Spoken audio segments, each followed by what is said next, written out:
Doctor भट्टागर, आज रामचरितमानस का हिंदी रूपांतर जो आपने बृहद कार्य किया है समाज के लिए और सनातन धर्म के लिए, ये शायद सदियों तक और कई दशकों तक गाया जाएगा। मैंने प्रयास तो पूरा ये किया है कि आज की जो जनभाषा हिंदी है, इसमें ये सबको समझ में आए, सरल हो, सहज हो, और अंत में जो आपने कहा उसका भी पूरा प्रयास किया कि गेय रहे।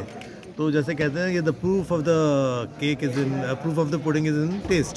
सो आपने सुंदरकांड का एक नमूना सुना। एक्चुअली सुंदरकांड में काफ़ी अच्छा फ्लो था, सुंदर।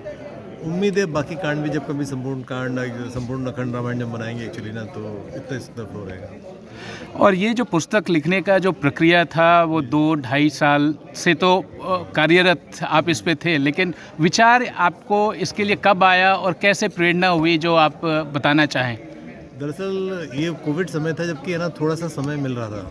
मतलब अदरवाइज़ तो क्या है कि आप दिन भर ऑफिस में लेट काम करें, उसके बाद कुछ ना कुछ उसमें उलझ जाते थे। इसमें आप अपने के साथ जब आप खुद के साथ जुड़ते हैं ना, तब आपकी आत्मा आपको बताती है आपको क्या करना है। तो इसलिए बहुत आवश्यक है कि सबको अंतर्मुखी होना भी बहुत ज़रूरी है। अंदर झांके, आपका जो सब कॉन्शियस है वो आपको गाइड करता है। किसी ऐसे क्षण पे मुझे भी लगा कि शायद मुझे करना चाहिए। उस समय इसके पाठन से बड़ा संबल मिला, तो मुझे लगा कि यदि सरल भाषा में कही जाए तो सबके लिए काम आएगी। एक इम्पॉर्टेंट बात आपने अपने उद्बोधन में भी कहा और आज के उद्बोधन में भी आया कि आपके मैडम जो मिसेज़ हैं उन्होंने एडिटिंग किया और she did lot of editing and she inspired you to keep working harder. जी बिल्कुल सही बात है, बिल्कुल ठीक बात है। तो वो उनका काम ही दरअसल एडिटिंग का है, तो पेन हर जगह लगाया है उन्होंने अच्छे से। उससे ये हुआ कि थोड़ा सा बेहतर तो होता है, क्वालिटी चेक तो हो ही जाता है। क्वालिटी चेक होने से क्वालिटी हमेशा बेहतर होती है। कई बार कोई शब्द समझ में नहीं आ रहा है, तो जब आप उसको बोल रहे हैं, गा के सुना रहे हैं, तब मालूम पड़ा कि कुछ अटक रहा है इसके अंदर, तो इसका कोई पर्यायवाची देख लिया जाए।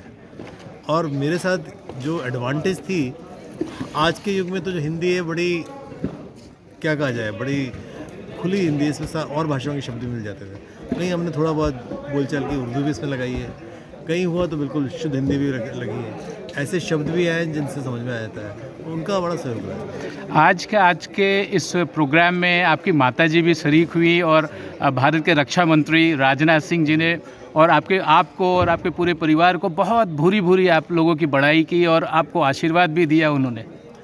ये उनकी महानता है। एक जिसको कहते हैं ना, एक बड़ा बरगद का वृक्ष होता है ना, वो सबको सहारा देता है। तो ये उनकी महानता है, इतने बड़े शब्द उन्होंने कहे। और मैंने जब लिखना शुरू किया तो मैंने किसी उद्देश्य से नहीं लिखा था। मैंने ये भी कहा कि ये लिखते समय मैंने कर्ता भाव पूर्णतः त्याग दिया। ये मैंने किया, ये होना था मेरे हाथों से। इसकी जो उपादेयता है, उनका अनुभव बड़ा विशाल है, तो जो उन्होंने लगा मेरे ख्याल से, तो मैं उनका हृदय से धन्यवाद देता हूँ। आज जगत गुरु भी थे और संतों का एक बहुत बड़ा हुजूम था जो आज इस लोकार्पण के लिए they were the what you call the witness to it. जी हाँ, बिल्कुल। तो आज क्योंकि संतों का भी यही कहना था,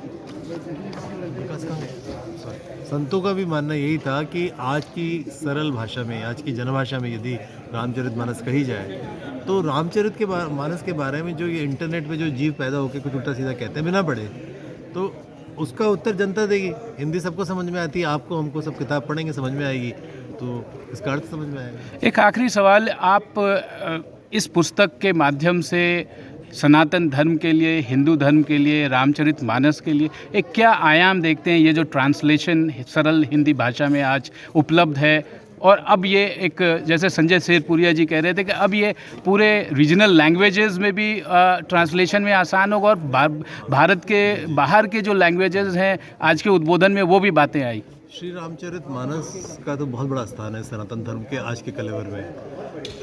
इसके साथ ही मैं कहना चाहूँगा, सनातन धर्म भी बड़ा विशाल है, बड़ा अर्वाचीन है। 5000 वर्ष पुरानी सभ्यता, वेद, उपनिषद, पुराण सब हमारे इतनी हमारी जो धरोहर है इतनी अमूल्य है, इतनी रिच है दरअसल। तो हिंदी होने से सबसे बड़ा लाभ होगा कि इस ग्रंथ को कुछ लोग समझ सकेंगे, और वो भी बहुत बड़ा योगदान होगा। किंतु सिर्फ इसी ग्रंथ के कारण आमूलचूल आ जाएगा, उसके लिए दरअसल ये बहुत आवश्यक है कि सनातन से जुड़ी जो हमारे ग्रंथ है, अन्य ग्रंथ है, उन्हें भी घर घर तक सरल भाषा में पहुंचाया जाए। मेरा विचार है कि इसको एक दफ़ा हिंदी का आधार बन गया तो उसके आधार पे अन्य भाषाओं में अनुवाद करना आसान हो जाएगा। तो जो आप कह रहे हैं कि विदेशी भाषाओं में या प्रांतीय भाषाओं में कर सकेंगे। म्यूज़िकल ट्रांसलेशन आज बहुत अच्छा लगा, बहुत लोगों को अपील किया, पूरे हज़ारों ऑडियंस जो आज थी उनको म्यूज़िकल इनका सुन के। थैंक यू, धन्यवाद। Thank you sir. हाँ, विजय जी के लिए